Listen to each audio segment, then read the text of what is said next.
In this video, I'll be showing you the AC method, which is a method that we use for factoring trinomials. These are trinomials right here. So think about how we multiply binomials. If I had this product here, when you FOIL this out, or when you multiply them out, you get what I have here. You're going to have two like terms. You combine those, you get 5x. We could do the same thing here. The only thing I've changed is instead of x plus 3, I put a 2 right here. And this is what you'll get when you multiply that out. You add your 3x and your 4x here, and you get 7x. And so now what I'm concerned about is how would I reverse the process? Well, if I'm trying to find the binomials that multiply together to give this, I would say factor this trinomial. Notice if you look back to what we did, x times x gives you that x squared. You know that's going to be x and x. And then 2 times 3 is the 6 here. But the other thing I would point out is, isn't 3 plus 2 also 5? And so those are the numbers that work here. And these are pretty easy to factor. You can always look for, put your x's in and then look for two numbers that multiply to the number here that add up to this number here. But this only works when that's a 1. Notice on this one here, if I'm trying to reverse the process, 2x times x does give me the 2x squared. You can see that from above. And 3 times 2 does give you the 6 here. But notice that 3 plus 2 is not 7. And so all because of the 2 here, or in the trinomial, the 2 here, this one is more difficult to reverse. So the question is, how can I take that middle term and break it into these two, and then we could factor something like this by grouping. We've got our 4 terms. Well, we just have to make a little bit of an adjustment. Remember over here we had to find two numbers that multiply to 6 and add up to 5, and that's what went in here. In this case, we need two numbers that add up to 7x here. But it turns out the adjustment we need to make is these numbers that add up to 7 need to multiply to 2 times 6, or 12.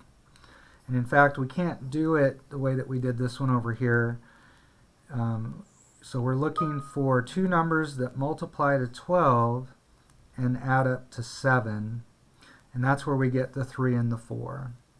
So basically, when we do the AC method, what we're trying to do is turn our trinomial into a polynomial with 4 terms. We'll break our middle term into 2 terms, and then we can factor by grouping. And so that's our strategy. Let's go ahead and see how this works.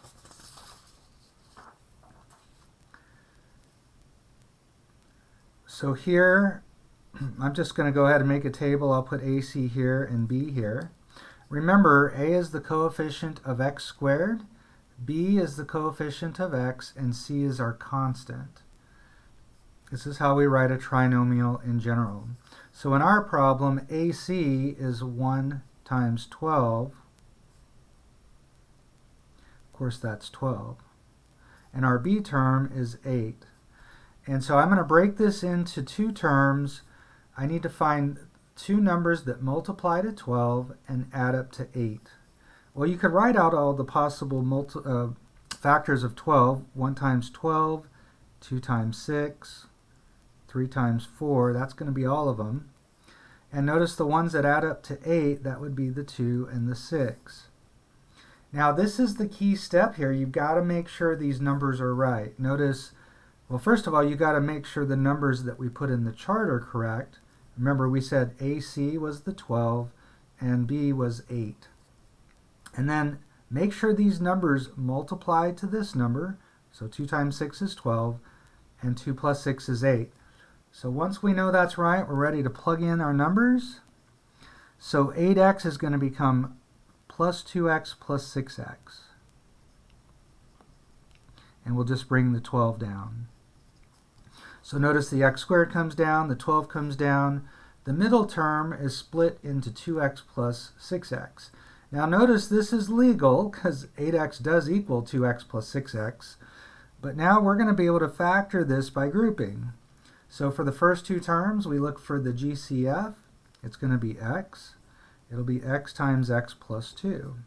Notice x times x is x squared, and x times 2 is 2x. So what we learned is when we factor out a GCF here, we should get the same thing in the parentheses here. And notice we need a 6. 6 times x would be the 6x, and 6 times 2 would be the 12. So notice plus 6, that's what's going to make this work. And so finally, we get to this last step. We've got two terms with the common factor of x plus 2. And notice when you cross those off, you can see the x plus 6. Now I want to remind you, we talked about this when I introduced factoring. Multiplication and factoring are opposites. And so once I factor this, I could check my answer by multiplying this out. If you multiply these two together, you will get what we started with. Alright, so if you think you've got it, you might want to try the next one. Otherwise, you can just watch me do it. And so stop it and then watch the video if you want to give it a shot. So for a little bit, I'll keep writing the AC and the B, but eventually I won't. So here, notice it's 1 times 15. That's my AC. And my B, notice the minus sign, I have to take on that negative. So I need two numbers that multiply to 15. Well, let's see, 1 times 15 and 3 times 5. Those are the only numbers that multiply to 15. Now the other thing is, since they multiply to a positive 15, they're either both positive or they're both negative. Since they add up to a negative 8, they must both be negative. So notice negative 3 plus negative 5 will give you the negative 8. And of course, negative 3 times negative 5 is 15. And so let's go ahead and replace our minus 8x. It's going to be a minus 3x and a minus 5x, just using these numbers here, plus 15. And again, you'll notice the minus 8x does equal negative 3x minus 5x. And so what we're doing here is legal. It's okay. We're not breaking any laws. All right, so in the first two terms, now we're just factoring by grouping. We're going to factor out an x, so it'll be x times x minus 3. So when I factor these two terms, I'm expecting an x minus 3. How am I going to get that minus 5x? I need a minus 5 here. Negative 5 times x is the negative 5x. Negative 5 times negative 3 is positive 15, so that's good. So we have two terms with a common factor of x minus 3. If I cross those out, you can see the other factor is x minus 5. And again, if you reach this point and you're not confident that you did it right, then you could always multiply this out and you should get the original trinomial that we started with. Now, when I first learned how to factor trinomials, we had two different approaches for how to solve the ones that had a 1 here, or if the case where it wasn't a 1. And these were the more complicated ones to do. Well, with the AC method, they're really all the same. I mean, these are going to be just a little bit easier just because the numbers will tend to be smaller, but the process is going to be exactly the same. Notice here, though, our AC is 2 times 7, which is 14. And so in my chart, I need two numbers that multiply to 14 that add up to my B term, or the 9 there. So we have 1 and 14, or 2 times 7. Those are the only ways to get 14. And the ones that add up to 9, that would be the 2 and the 7.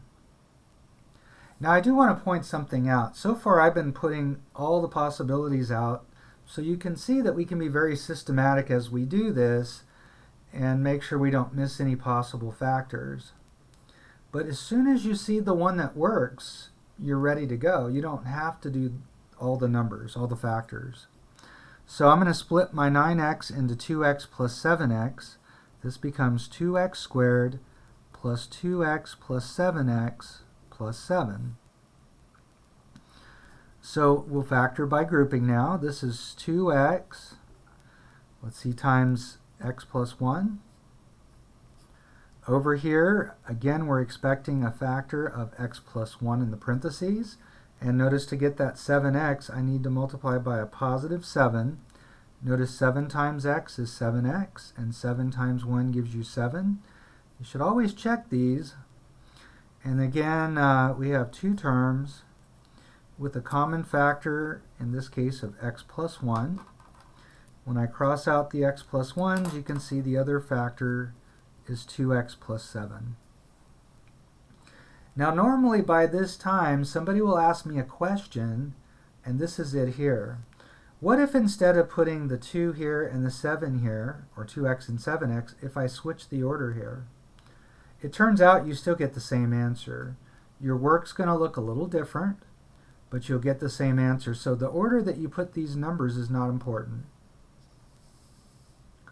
All right. So if you think you've got the process, I would encourage you to try these other 6, and then you can watch the video to see how you did. So here, my AC is going to be negative 30. Be careful, it's got to have the negative there. And my B term is 1. That's a 1y. And so hopefully you can see the factors that work. If you know your multiplication tables well, you might have already spotted the ones that are going to work. Of course, 1 and 30 multiply to 30, 2 times 15, 3 times 10, and then 5 times 6, and that's the one that's going to work. But let me just show you how you can be very systematic here. This is a 10.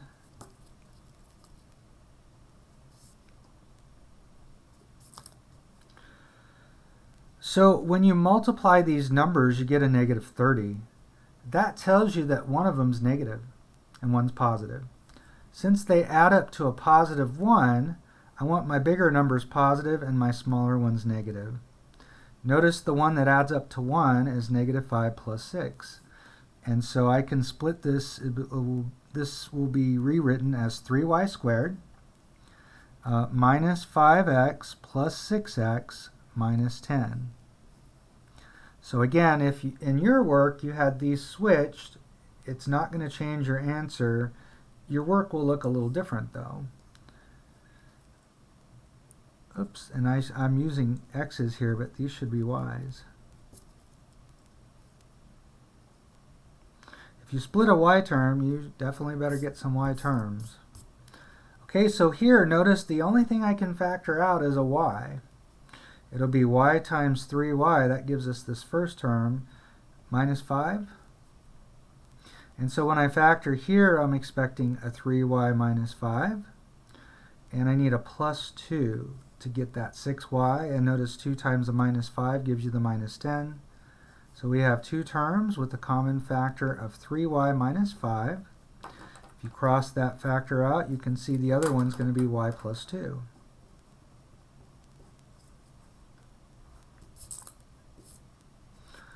All right, on this one here, notice it's a 1. Really, we just put c in here, but you know, a is 1 here. 1 times c is always going to be c.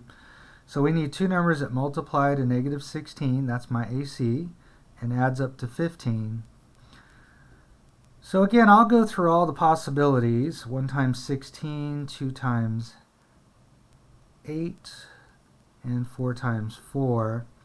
And since I have a negative here, these are both, or one's positive and one's negative. And I need the bigger one to be positive since they add up to a positive number. So notice negative 1 plus 16, that's the one that's going to give you 15. And so we'll go ahead and split this. It becomes x squared minus 1x, or minus x, plus 16x minus 16. So we can factor out an x in these first two terms, x times x minus 1. So we expect an x minus 1 here. And notice 16 times x will give us the 16 we need. This should be plus 16 in between. And so here's my two terms with a common factor of x minus 1. And if you cross those out, you can see the other x plus 16. All right, let's move on. On this one, your AC, notice it's going to be 5 times negative 4. That's negative 20. Our B term is negative 8. So I need two numbers that multiply to negative 20 that add up to negative 8. So in your mind, can you think of the numbers that work? How about 2 and 10? All right, so let's see. I'm going to be systematic here. 1 times 20, 2 times 10, 4 times 5. That's all the ways I can multiply two numbers and get 20. Now, I need to get a negative 20, so one of these is positive and one's negative. Since they add up to a negative, I should make the bigger numbers negative. And notice 2 plus negative 10 is going to give you the negative 8. So we've got 5x squared plus 2x minus 10x minus 4. Again, if you have switched order for those middle terms, it doesn't matter if you put the minus 10x and then the plus 2x. Your work will look a little different, but your final answer will be the same.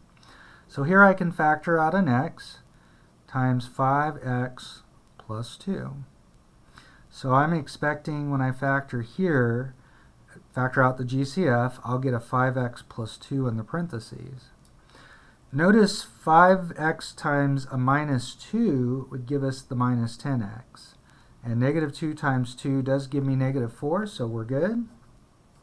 So you can always check this. If you distribute here, you get what you started with here.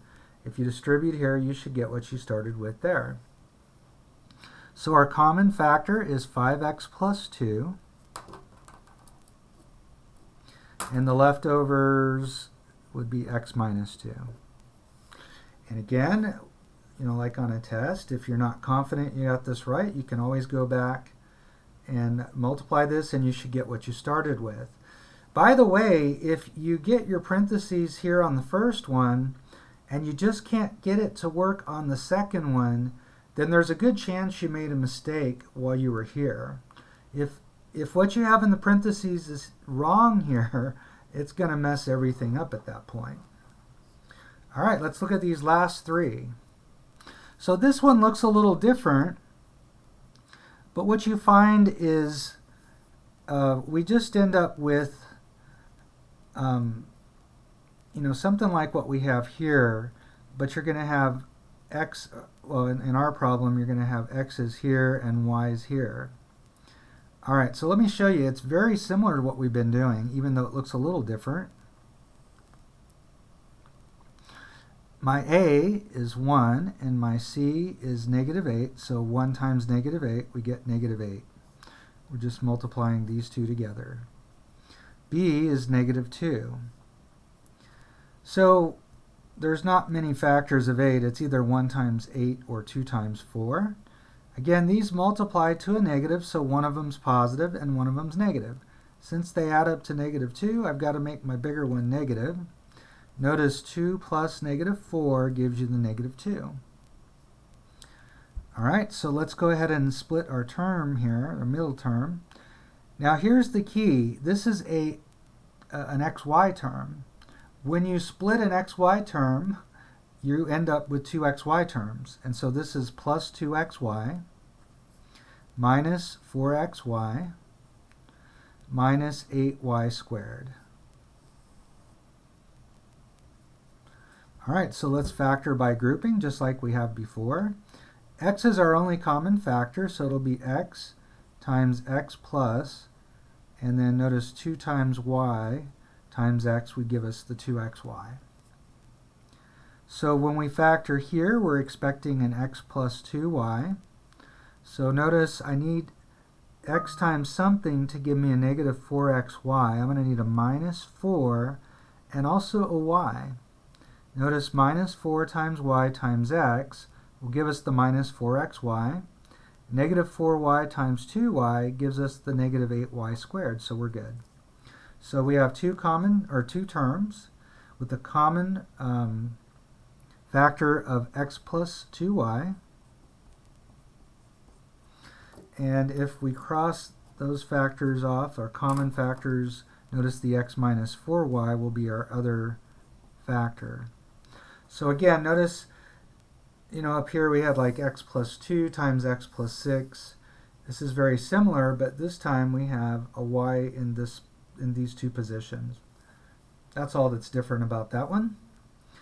All right, let's look at number 8.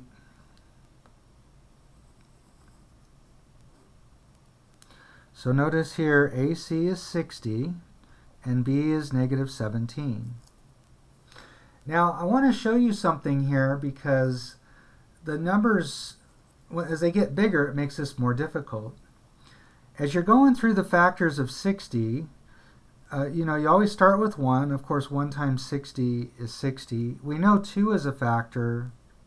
2 times 30. Well, 3 would also be a factor. 3 times 20. Just divide 60 by 3, you would get 20. What about 4? If you divide 60 by 4, you find that 4 times 15 is 60. What about 5? Well, 5 times 12 is actually 60. Again, divide 60 by 5, you get 12. What about 6? 6 times 10 is 60.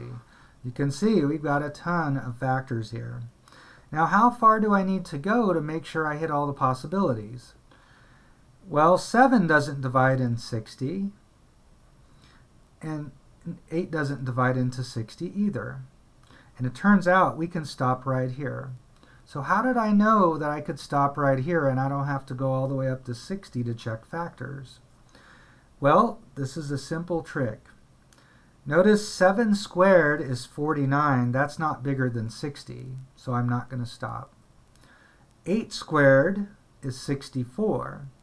That is bigger than 60, and so that's the last number that I have to check. All the bigger factors will be pairs of the ones that I find in these.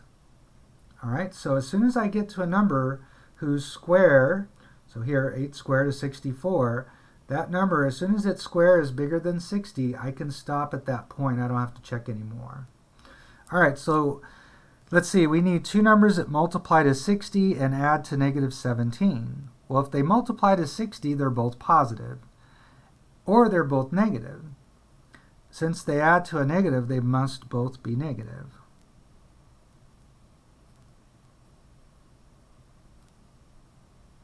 So which pair works? Notice it's going to be negative 5 plus negative 12. And so this becomes 3x squared minus 5x minus 12x plus 20. And I'm going to put a line here just to kind of keep this separated. When I factor out the GCF, I can just factor out an x. I get x times 3x minus 5. And then when I factor these two terms, I'm expecting a 3x minus 5. Notice to get this minus 12x, I need to multiply by negative 4. Negative 4 times 3x is negative 12x. Negative 4 times negative 5 is the 20. So we have two terms with the common factor of 3x minus 5 times my leftovers. In this case, that would be x minus 4. All right, last problem on this page. I will do a separate video for the last problems that are on the back. So notice what happens here. We have a 1 and negative 12. 1 times negative 12 is negative 12, and our b term is 5. Well, if you look at the factors of negative 12, 1 and 12, 2 and 6, 3 and 4, none of those look like they're going to work here. Now I know that this is negative, so these two numbers have opposite signs and they add up to a positive, so let's make the smaller one negative. Notice this adds up to 11, this adds up to 4, this adds up to 1. none of these add up to 5. And so in this case, we can't factor this one. There are no numbers that are going to make this work. So we could say not factorable. I think that's how it's going to put it in my math lab. Or the other way we sometimes discuss this situation is we say that this is a prime trinomial. All right. So that's it for this video. I'm going to go ahead and stop right here.